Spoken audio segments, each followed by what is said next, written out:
What's up guys, Bionic here and welcome to the channel. Today's Raid Shadow Legends video is going to be a quick update on the Fusion, but also a quick mention that I will be gone for the next 4 days on a business trip, so I will not be able to post anything. And also to let you guys know that the the giveaway for the 4,500 gems, or 5 lucky winners who are each going to get 900 gems each, again, is still ongoing. So I will pick the winners when I come back from my business trip. Please, if you haven't already done so, go to the video, sub, like, and leave a comment in the description about what you guys think of my progress as a 100% free-to-play player over the course of the year. Alright, and now the last tips that I can give you guys to finish this Fusion without spending too many resources.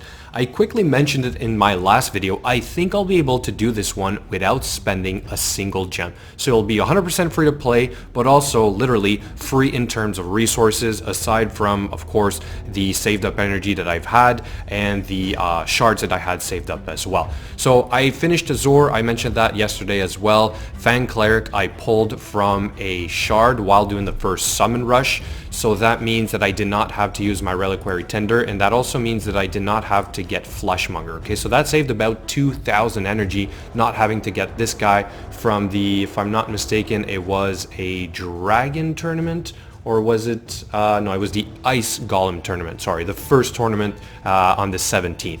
So really happy about that. Obviously, it would not be free if I would have had to work on this rare champion as well. And then Sepulchre Sentinel is one of the two that I have left, so I need to get this chick here, or Soulbound Bowyer, whatever, Myrmidon, and then this guy who we're working on right now, which is part of the Fire Knight tournament. So what I'll cover today real quick is basically how much energy needed to finish this off, and now that I know how much, and that I know basically how many points you get per run for each of the level 20 dungeon runs, but as well as how many points you're going to get towards the Dungeon Divers event, I now know that I have enough energy saved up to be able to complete both or the last 2 tournaments without spending more gems, or any gems basically. So what I found out today after doing 74 straight runs of the Fire Knight is that you can basically get 1.1 point towards the tournament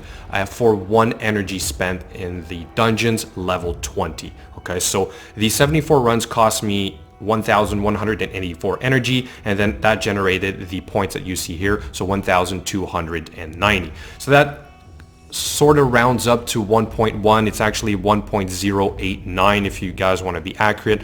But basically, when I look at this now, what it tells me is that I'm going to have to do 100 runs. Okay, so it's going to be 100 runs or 1,600 energy roughly to get these 1,750 points to get this rare champion.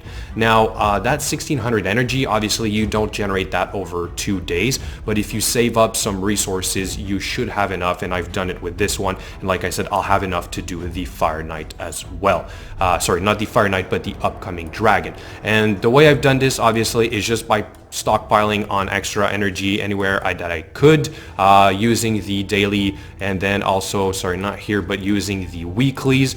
So that's also going to refresh, give me 2 more refills for the next tournament. Like I said, you use the ones from your dailies, you have the daily regeneration. I have the one from my monthly left for the upcoming tournament. So all to say that if I stretch it out over the course, or the duration rather, of the tournament, I should have enough energy to pull it off without spending gems towards that. Then there's also the Dungeon Divers event, which is conveniently at the same time as the next 2 or the last 2 tournaments. So what I wanted to figure out from this one is basically how many points do you get for energy spent in the tournaments or the level 20 dungeons, and the ratio for this one is about 0.75 or 0.744 so far is what I've seen, which means that when I'm going to be done spending 1,600 energy on the first tournament and then 1,600 on the second one, assuming it's still 1,750 points, I will be literally at Soulbound Bowyer. Okay, so I already know that I do not need to spend more energy towards more dungeons after, or the campaign or whatever. Like I could push and get more of the rewards here. That's not the point. What I'm trying to say is that by doing this, mapping it out, knowing exactly how much energy I need over the course of the next 4 days, and then just basically ensuring that I have enough saved up using my dailies, the regeneration, and so so on, I will be all right. So what I've done today, knowing that this was going to work, since it was a Sunday, I decided to finish my void potions, because that is something that I was missing, but this is exactly what I need for my next epic champion to rank 5. So instead of just going at it more in the Fire Knight, I decided I'll finish it tomorrow. I've got some energy anyway, so there's no need for me to really rush this.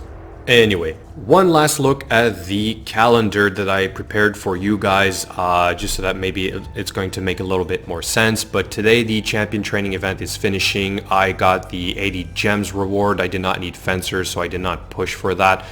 Today was really just about the Fire Knight tournament, but because it was a Sunday, like I said, also worked on those potions. And so really going to use these 2 full days in terms of regenerations and dailies to complete the Fire Knight to get at least the 1750 points, and then same thing on the 25th and 26th, which will mean that on the Dungeon Divers events number 2, I will get a Soulbound Boyer. Okay, and then I'm going to have a full week and more to finish the ROTOS fusion, but I was aiming to finish it on the 1st anyway, which is also why I wanted to get all the potions required on this day, because it was Sunday, just in case for whatever reason you can't play on this Sunday, then you don't want to miss out on those void potions. It is something you need to factor in. Alright, so that's it guys, just a quick update on the ROTOS fusion on my account. I know I've said this many times before, but I just always plan it out or map it out because I want to be able to demonstrate that you can do these fusions without spending too much money or too many resources. Yes, I had a lot of shards saved up. Yes, we had 1,000 energy from downtime compensation saved up before the whole event. Yes, I pulled a Fang Cleric. I get all that. Sometimes you do get lucky. You don't always have luck to pull legendary champions, but sometimes you get luck like this, right? So everything lines up perfectly, so I'll be able to get ROTOS probably before the end of the week when I'm back, and so I'll be able to show you guys. And like I said, don't forget to go participate in that giveaway because it is a monthly thing, so once you've subbed and you've liked, then you'll be there for the next ones. So as always, thank you so much for watching, and I will catch you guys later.